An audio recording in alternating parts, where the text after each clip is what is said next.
सोचो अगर एक 12 साल का बच्चा हर रात सोने से पहले भगवान से ये दुआ करे कि सुबह उसकी आंख ही ना खुले। सोचो अगर जिंदा रहना उसके लिए सांस लेने से भी ज्यादा भारी हो जाए।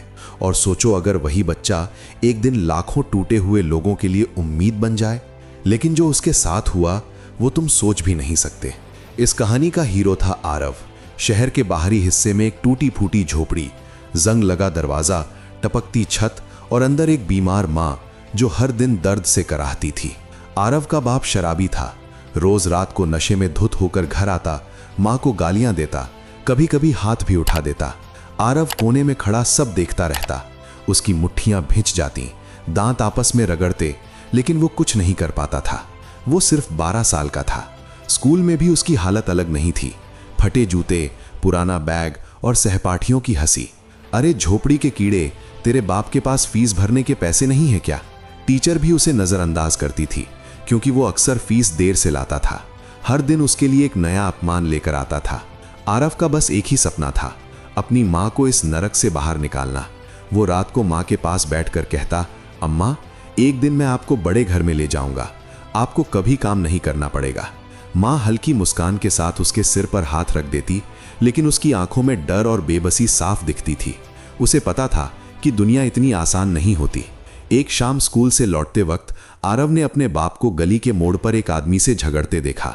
वो आदमी चिल्ला रहा था, मेरे पैसे वापस कर वरना जान से मार दूंगा। आरव डर के मारे वहीं रुक गया। वो कुछ कहे बिना घर लौट आया। उस रात बाप ने मां से पैसे मांगे। मां ने कहा कि घर में एक भी रुपया नहीं है। बस इतना सुनते ही बाप का हाथ उठा और जोर से मां के चेहरे पर पड़ा। आरव चीख पड़ा, मत मारो अम्मा को। बाप ने आरव को धक्का देकर गिरा दिया। तू मुझे सिखाएगा? आरव जमीन पर गिर पड़ा। उसकी कोहनी से खून बहने लगा, लेकिन उसे दर्द नहीं महसूस हुआ। उसे बस मां की आंखों में आंसू दिख रहे थे। उसी रात उसने पहली बार सोचा, काश वो पैदा ही ना हुआ होता। अगले कुछ दिनों में हालात और बिगड़ गए। मां की तबीयत ज्यादा खराब रहने लगी। दवा के पैसे नहीं थे। आरव ने स्कूल छोड़ दिया और सुबह सुबह अखबार बांटने लगा। लोग अखबार लेते हुए सिक्के फेंकते, जैसे वो इंसान नहीं कोई भिखारी हो। कई बार उसे पूरे दिन में सिर्फ 40-50 रुपए मिलते। एक दिन लौटते समय उसने देखा उसकी मां झोपड़ी के बाहर बेहोश पड़ी है। पड़ोसी बोले, अस्पताल ले जाओ। आरव रोता हुआ मां को ठेले पर लिटाकर सरकारी अस्पताल ले गया। डॉक्टर ने कहा, फेफड़ों में इन्फेक्शन है, दवा और भर्ती जरूरी है। आरव ने कांपते हाथों से जेब टटोली। उसके पास कुल 120 रुपए थे। डॉक्टर ने सिर हिला दिया, इतने में कुछ नहीं होगा। उस रात आरव अस्पताल के बाहर फर्श पर बैठा रहा। मां अंदर दर्द से तड़प रही थी और वो बाहर बेबस था। उसने आसमान की तरफ देखा और फुसफुसाया, भगवान, अगर आप सच में हो तो मेरी मां को बचा लो। मेरी जान ले लो पर मेरी मां को मत छीनो। लेकिन भगवान चुप था। अस्पताल की ठंडी फर्श पर बैठा आरव रात भर जागता रहा। उसकी आंखों के सामने मां का चेहरा घूम रहा था। हर बार जब अंदर से किसी मरीज की कराह सुनाई देती, उसका दिल और तेज धड़कने लगता। सुबह होने तक उसकी आंखों से आंसू सूख चुके थे, लेकिन दिल में डर और भारीपन और बढ़ गया था। सुबह एक नर्स बाहर आई और बोली, तुम अंदर जाकर अपनी मां को देख लो। आरव भागता हुआ वार्ड में गया। मां की सांस बहुत धीमी चल रही थी। उसकी आंखें अध खुली थीं। आरव ने उसका हाथ पकड़ा। अम्मा, मैं यहीं हूं, आपको कुछ नहीं होगा। मां ने बड़ी मुश्किल से मुस्कुराने की कोशिश की। बेटा, अगर मैं ना रहूं तो? आरव रो पड़ा। ऐसा मत बोलो अम्मा, मैं आपको कहीं नहीं जाने दूंगा। डॉक्टर आया और आरव को एक तरफ ले गया। देखो बेटा, हालत बहुत नाजुक है। अगर आज पैसे जमा नहीं हुए तो हम ज्यादा देर रोक नहीं पाएंगे। आरव के कानों में सिर्फ एक ही शब्द गूंज रहा था, पैसे। वो बाहर निकला और सड़क पर खड़ा होकर हर आते जाते इंसान से भीख मांगने लगा। अंकल, मेरी माँ बहुत बीमार है, थोड़े पैसे दे दीजिए। ज्यादातर लोग बिना देखे आगे बढ़ गए। कुछ ने 5-10 रुपए फेंके। 2 घंटे में उसके पास कुल 470 रुपए हुए।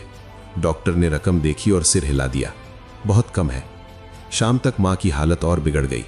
आरव उसके पास बैठा लगातार उसका हाथ दबाए हुए था। अचानक मॉनिटर की आवाज तेज हो गई। नर्स दौड़ी आई, डॉक्टर भी आ गया। सब कुछ बहुत तेजी से हुआ। आरव को बाहर धकेल दिया गया। 5 मिनट बाद डॉक्टर बाहर आया। उसके चेहरे पर अजीब सी चुप्पी थी। सॉरी बेटा, हम बचा नहीं पाए। आरव को लगा जैसे जमीन उसके पैरों के नीचे से खिसक गई हो। उसके कानों में शोर होने लगा। वो दीवार से टिक कर बैठ गया। उसकी आंखों से एक भी आंसू नहीं निकला। वो बस खाली नजरों से सामने देखता रहा। कुछ देर बाद उसे मां की लाश देखने दी गई। वो उसके सीने पर सिर रखकर फूट फूट कर रो पड़ा। अम्मा, आपने तो कहा था मुझे छोड़कर नहीं जाओगी। अंतिम संस्कार पड़ोसियों की मदद से हुआ। उसके बाप का कहीं पता नहीं था। उसी रात आरव वापस उसी झोपड़ी में लौटा। अंदर सन्नाटा था। मां की चादर, उसकी चप्पलें, उसकी दवाइयां, सब कुछ वैसा ही पड़ा था। आरव जमीन पर बैठ गया और दीवार से सिर टिका लिया। पहली बार उसे सच में लगा कि अब जीने का कोई मतलब नहीं है। अगले दिन उसने स्कूल जाना छोड़ दिया, अखबार बांटना भी बंद कर दिया। वो पूरे दिन झोपड़ी में पड़ा रहता। रात को मां की आवाज सुनाई देती, जैसे वो उसे पुकार रही हो। कई बार उसने सोचा अगर वो भी मर जाए तो सब खत्म हो जाएगा। एक रात उसने पास की दुकान से जहर की बोतल चुरा ली। वो झोपड़ी में बैठा बोतल घूर रहा था। तभी उसे मां की बात याद आई। बेटा, चाहे कुछ भी हो जाए, हार मत मानना। उसके हाथ कांपने लगे।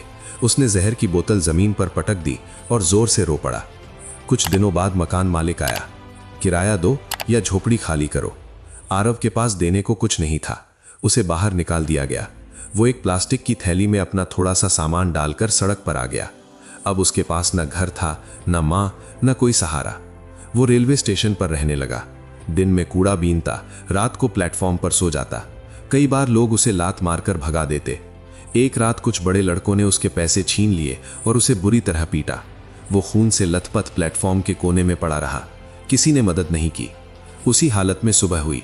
तभी एक बूढ़ा आदमी उसके पास आया। उसके हाथ में चाय की केतली थी। बेटा, जिंदा है ना?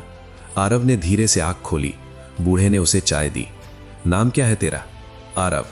बूढ़ा बोला, मेरा नाम रमेश है, यहां चाय बेचता हूं। अगर चाहे तो मेरे साथ काम कर सकता है। आरव के पास कोई विकल्प नहीं था। वो रमेश के साथ चाय की दुकान पर काम करने लगा। दिन भर गिलास धोता, पानी भरता, रात को वहीं फर्श पर सो जाता। तनख्वाह बहुत कम थी, लेकिन पेट भर जाता था। रमेश उसे अपने बेटे जैसा मानता था। एक दिन उसने पूछा, बेटा पढ़ाई क्यों छोड़ दी? आरव की आंखें भर आईं। उसने पूरी कहानी सुना दी। देर तक रमेश चुप रहा, फिर बोला, जिंदगी ने तुझे बहुत जल्दी बड़ा कर दिया है, लेकिन याद रख, दर्द या तो तुझे तोड़ देगा या तुझे राक्षस बना देगा। एक रात दुकान बंद करने के बाद रमेश ने आरव को एक पुरानी किताब दी। ये मेरी नहीं, मेरे बेटे की थी, वो अब नहीं रहा। इसे पढ़, शायद तुझे रास्ता दिख जाए। किताब का नाम था आत्मनिर्भरता और संघर्ष। आरव ने पहली बार किसी किताब को सच में पढ़ना शुरू किया। हर पन्ने पर उसे अपना ही अक्स दिखता था। उस रात उसने आसमान की तरफ देखा और पहली बार मां के जाने के बाद खुद से कहा, अम्मा, मैं हार नहीं मानूंगा, चाहे कितना भी दर्द क्यों ना हो। उस रात के बाद आरव हर दिन दुकान बंद होने के बाद उस किताब के 2-3 पन्ने जरूर पढ़ता। शुरुआत में शब्द समझ में नहीं आते थे, लेकिन वो हार नहीं मानता। रमेश उसे पढ़ना, जोड़ना, हिसाब लगाना सिखाने लगा। चाय की दुकान उसके लिए छोटा सा स्कूल बन गई। लोग चाय पीते, बातें करते और आरव चुपचाप उनकी बातें सुनता रहता। उसे समझ आने लगा कि दुनिया में सबको दर्द मिला है, फर्क बस इतना है कि कोई उससे भागता है और कोई उससे लड़ता है। एक दिन दुकान पर एक आदमी आया जो पास की फैक्ट्री में सुपरवाइजर था। उसने आरव को मेहनत करते देखा। बोला, लड़का ठीक लगता है, अगर चाहे तो फैक्ट्री में हेल्पर की नौकरी दिला दूं। रमेश ने आरव की तरफ देखा। आरव के दिल में डर भी था और उम्मीद भी। उसने हाँ कर दी। अगले हफ्ते से वो फैक्ट्री में काम करने लगा। भारी बोरे उठाना, मशीनों की सफाई करना, 12-12 घंटे की शिफ्ट। हाथों में छाले पड़ गए, पीठ टूटने लगी, लेकिन वो शिकायत नहीं करता था। हर रात वो थक कर गिर पड़ता, फिर भी किताब के 2 पन्ने जरूर पढ़ता। महीनों बीत गए। फैक्ट्री के मालिक ने एक दिन देखा कि आरव मशीनों को ध्यान से देखता रहता है। उसने पूछा, क्या समझ में आता है तुझे? आरव घबरा गया, बोला, थोड़ा थोड़ा। मालिक ने उसे एक पुरानी मशीन ठीक करने को कहा। सब मजदूर हंस पड़े, ये बच्चा क्या करेगा? आरव ने डरते हाथों से मशीन खोली। जो उसने किताब में पढ़ा था वही उसने आजमाया। 2 घंटे बाद मशीन चल पड़ी। मालिक हैरान रह गया। उसी दिन उसकी तनख्वाह बढ़ा दी गई और उसे ट्रेनिंग पर लगा दिया गया। कुछ सालों में आरव एक कुशल तकनीशियन बन गया। उसने खुले कॉलेज से पढ़ाई पूरी की। दिन में फैक्ट्री, रात को पढ़ाई। कई बार नींद आते आती किताब चेहरे पर गिर जाती थी, लेकिन उसे मां की आवाज याद आती, हार मत मानना। एक दिन रमेश की तबीयत बिगड़ गई। डॉक्टर ने कहा, ऑपरेशन जरूरी है। पैसे बहुत ज्यादा थे। आरव के पास पूरी रकम नहीं थी। उसने अपनी छोटी सी बचत तोड़ी, दोस्तों से उधार लिया, अपनी मोटरसाइकिल बेच दी। ऑपरेशन सफल हुआ। रमेश की आंखों में आंसू थे। बेटा, तूने मेरा कर्ज उतार दिया। आरव बोला, आपने मुझे जिंदा रहना सिखाया था। 30 साल की उम्र तक आरव ने फैक्ट्री में मैनेजर का पद पा लिया। उसने उसी झुग्गी के पास एक छोटा सा कमरा किराए पर लिया जहां उसकी मां ने आखिरी सांस ली थी। उसने दीवार पर उसकी तस्वीर लगाई, हर सुबह उसे प्रणाम करता। फिर एक दिन उसने वही पुरानी झोपड़ी खरीदी और वहां बच्चों के लिए मुफ्त पढ़ाई केंद्र खोल दिया। गली के वही बच्चे जिनके फटे जूते और खाली आंखें थीं, अब उसके सामने बैठकर पढ़ते थे। वो उन्हें अपनी कहानी नहीं सुनाता था, बस इतना कहता था कि तुम्हारी हालत तुम्हारी पहचान नहीं है। एक शाम वो छत पर खड़ा सूरज डूबते देख रहा था।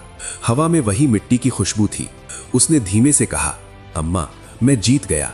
देर से सही, पर हार नहीं मानी। उसकी आंखों से आंसू बह निकले, लेकिन इस बार वे कमजोरी के नहीं थे, वे सुकून के थे।